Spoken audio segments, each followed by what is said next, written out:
What's going on, Colts Nation? I appreciate you joining me for another video where in this one, we're going to be talking a little bit about what happened yesterday, right? The good, the bad, a little bit of like winners, losers, so that sort of thing, stock up, stock down, however you want to see it. Just want to look at some of what happened because obviously in a game against Denver, like in the game against Miami, it was pretty much everything was good. Like everything worked for us. Everything was good, right? Jim Irsay being inducted to the Ring of Honor, you knew that was going to happen. Like that was the universe talking. That was always going to happen. Miami, not a good team, obviously. But as we look at the Broncos game, we knew there were going to be more challenges. And there were. It wasn't a perfect game. The Colts didn't score on every offensive possession. Now, we didn't turn the ball over, which is great. Penalties stacked up offensively and defensively. And that cost us at different points throughout the game. But in the end, a penalty against the Broncos helped us to be able to win that game, right? Spencer Schrader misses his first kick in his NFL career. Doesn't matter. He gets another chance at it. The one that he missed doesn't go on the record at all. So we come in to this now and talking about what happened after the Broncos. And I want to start with the offensive line. The offensive line going up against, right, and this was a matchup that we had talked about, right? I don't think I have the graphic here for you guys, but it was that the pressure rate that the Broncos had in coming out of week one was the highest in the NFL. The offensive grade as a whole the grade for the offensive line as a whole coming out of week one was the best for the Colts in the league. So it was best against best. And if we won that matchup, we could win this game. And that's exactly what ended up happening. Now, Daniel Jones ends up taking one sack in this game, and they put pressure on him a lot. They ended up coming at Daniel Jones quite a bit throughout this game, just all the way throughout. I can't remember exactly what the blitz rate was. I think they came at him like 71% of the time or something like that. It was something ridiculous. And the blitz rate through the first two games is north of 50% between Miami and Denver, respectively. And the offensive line being able to figure it out. Daniel Jones being able to get the ball out of his hands, not taking a bunch of sacks. Those are the things that people said Daniel Jones did. Oh, he holds on to the ball too long. He takes a bunch of sacks because it's his fault, right? It's all on Daniel Jones. That's what a lot of people always said. And I tried to tell people for years, like, no, I'm telling you, the offensive line for the Giants is maybe the worst in football. And it has been for, we're probably going on 6-7 years now of one of the worst offensive lines in football. And what the Colts were able to do against the Broncos was incredibly impressive, right? They got pressure. Early and often, they were able to find different ways to get pressure. They were able to push the pocket. They were able to get Daniel Jones off his spot. They were hitting Daniel Jones in different times, right? There was on the first drive, right? The 19, I believe it was 19-yard pass to Josh Downs on a third down and getting the ball out as he was getting hit, getting the ball out perfect spot for Josh Downs to be able to get it. Bring it in. And there were a few of those where he was getting hit and being able to get the ball in the perfect spot for his receiver to make a play, even on Patrick Surtain, right? Daniel Jones didn't care about who was in coverage. He took what the defense was giving him, even if that was Patrick Surtain in coverage, right? It might have legitimately been, I won't say it was probably his worst game of his career because I don't know the numbers from all the games of Patrick Surtain's career, but I would assume one of the worst games of his career in terms of being thrown at and letting up catches, like the amount of times he was thrown at and let up catches. Now, there was obviously the ankle injury. Does that play into it? Probably. When you get your ankles spat and get them all wrapped up and everything, there is a bit of a limited mobility factor that comes with that. So that probably did play into it, but he still passed Surtain. He was still tight in coverage on a lot of those, and we were able to get the ball to our guys. So shout out to the offensive line for doing an incredible job, because for when they were blitzing and we weren't getting pressure, there was a lot of clean pockets for Daniel Jones in the game where he threw the ball more than 30 times, right? And he was incredibly effective. And so I just think, overall, offensive line deserves a lot of credit for being able to beat Denver. Now, who else deserves credit? Of course, Spencer Schrader. Shout out, Spencer. We love you. We appreciate you. We're glad to have you back. We should have never let you leave. I said that last year. I said during the preseason last year, I said on this channel, we cannot get rid of Spencer Schrader. We cannot let him leave the building. Matt Gay clearly isn't the answer. We cannot let Spencer Schrader leave. And then what do?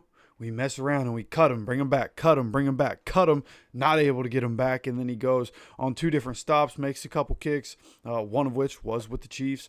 And somehow, by some miracle, we were able to get Spencer Schrader back. Thank goodness.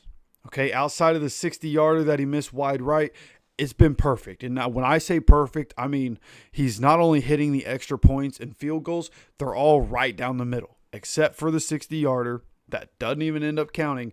They've all been right down the middle. So Spencer Schrader, shout out. Glad to have you back. Jonathan Taylor gets credit, and this goes with the offensive line. Jonathan Taylor had 200-plus scrimmage yards.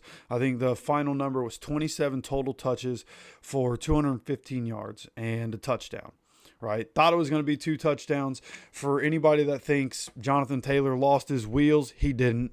Hufanga took an incredible angle. Right? That's why he's one of the better safeties in the league. He took an angle where it took a while to get to Jonathan Taylor, but he didn't let up points. Right? So at the end of the day, Jonathan Taylor on his 43-yard reception was at like 22.3 miles per hour. Right? Jonathan Taylor has been noted. He wants to get and be able to hit 23 miles per hour. He almost got there. So if you think Jonathan Taylor's lost a step, he hasn't. He was over 22 miles per hour in this game. So that narrative needs to get killed, and he's all the way back. This is what I talked about coming into the season. Jonathan Taylor at the end of last season was really picking it up, really getting going. And we just couldn't win, right? As a team, we just couldn't win. But Jonathan Taylor, after a little bit quiet of a game last year, right? Could have played more, and they ended up pulling him and going ahead and letting him get some rest because we're blowing the Dolphins out. And so he has, a lackluster game. Still had over 70 yards. He has the longest active streak in the NFL since Derrick Henry might have just had the worst game of his career.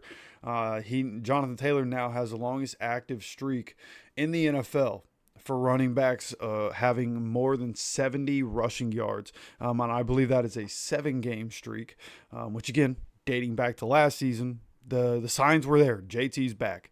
And so JT doing his thing. Cam Bynum, another interception. You love to see it.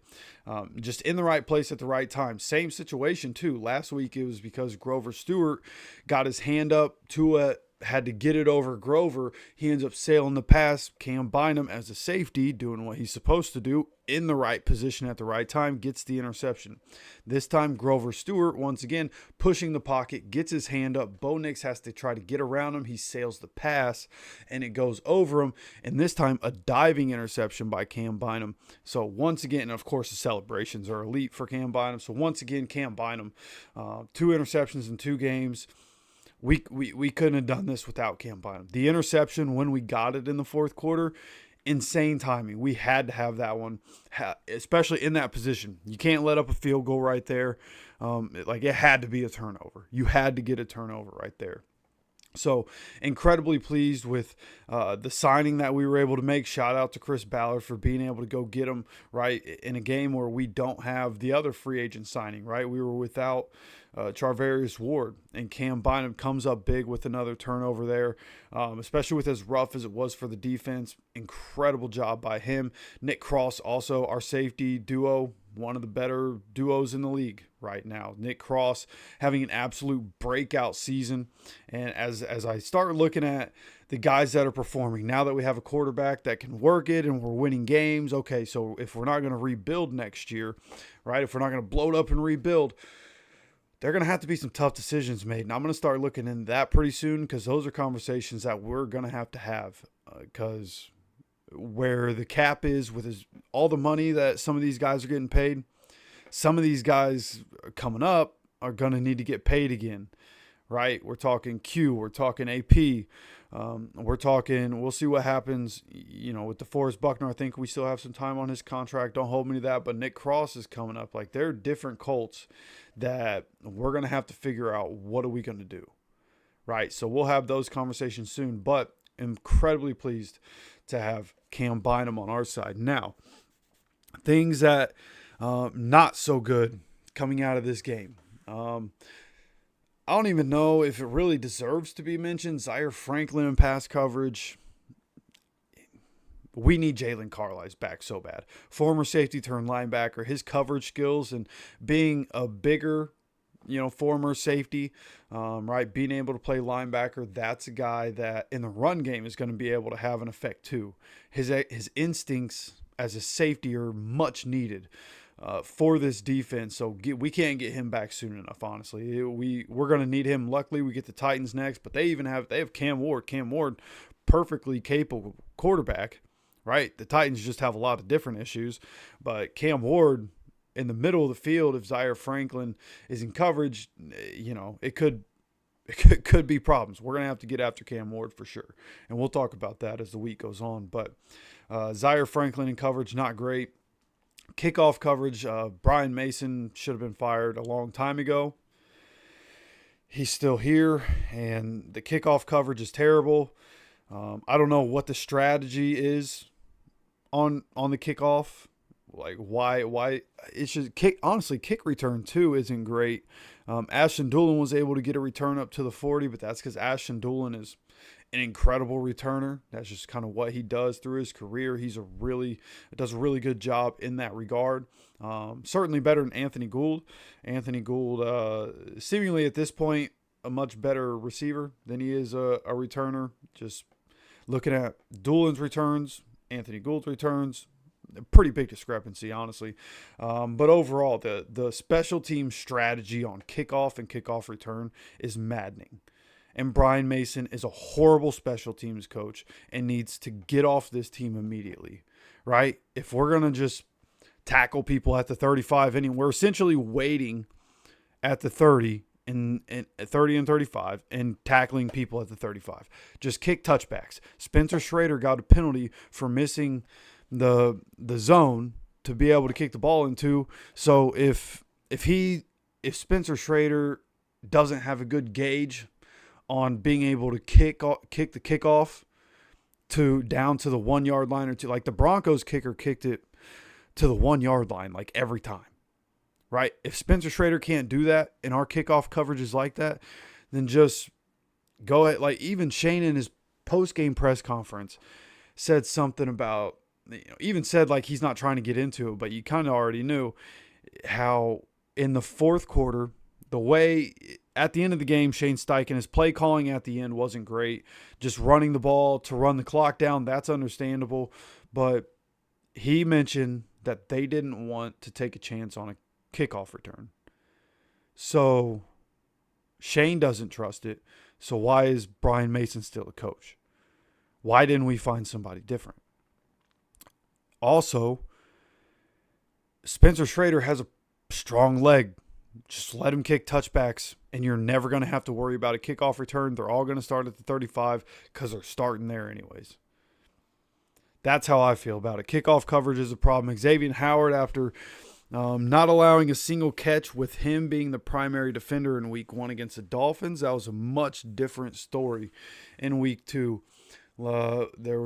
He went 5 for 5, letting up 5 catches on 5 targets.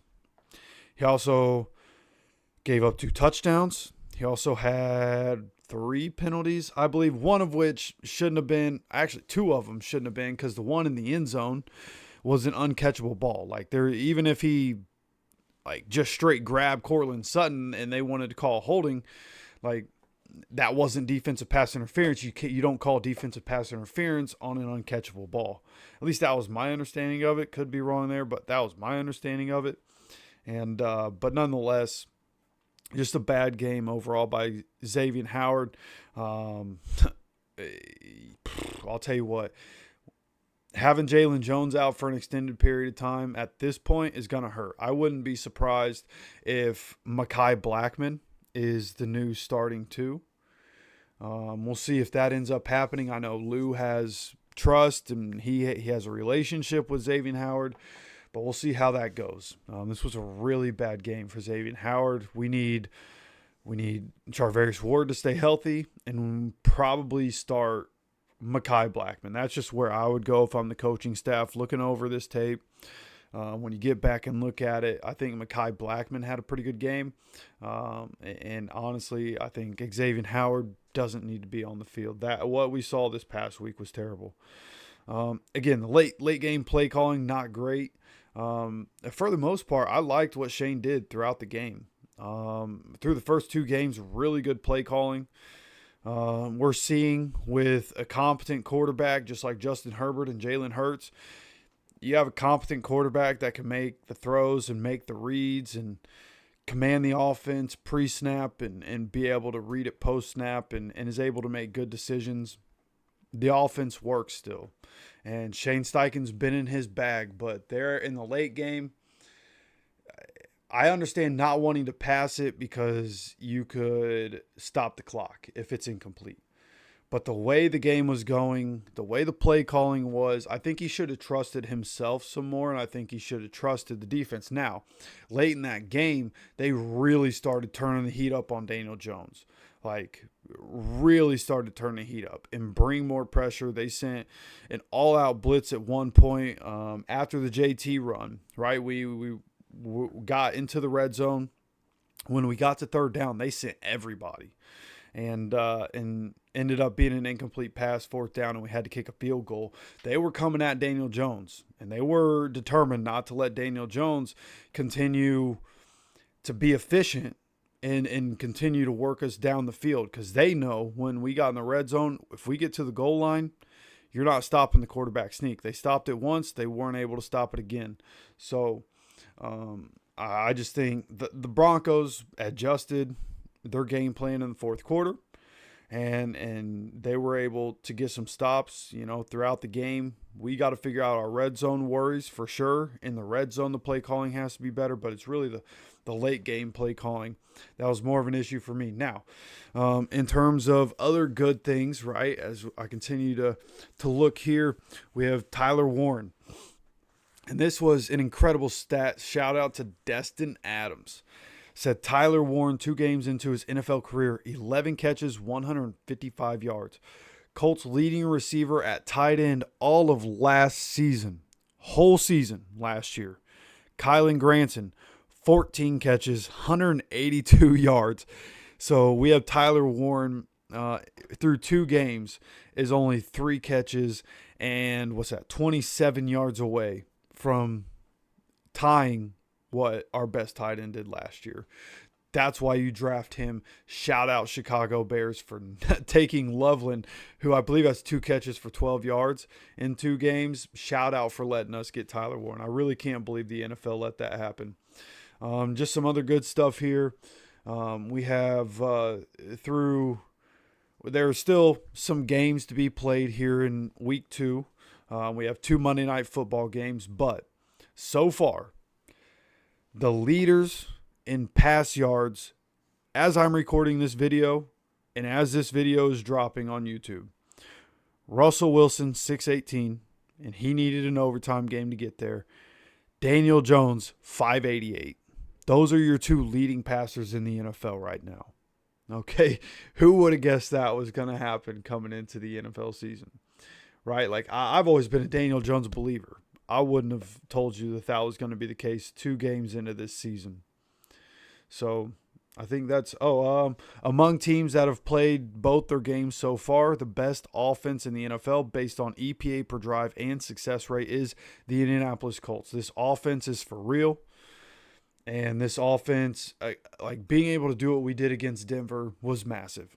Right? Daniel Jones showed everybody, like, hey, doesn't really matter who we play, we're going to be able to move the ball. Jonathan Taylor in the offensive line, doesn't matter who we play, we're going to be able to move the ball. The receivers are better this year. Overall, this offense is everything that we've talked about on this channel for 2 years. Give us a quarterback, and this offense works.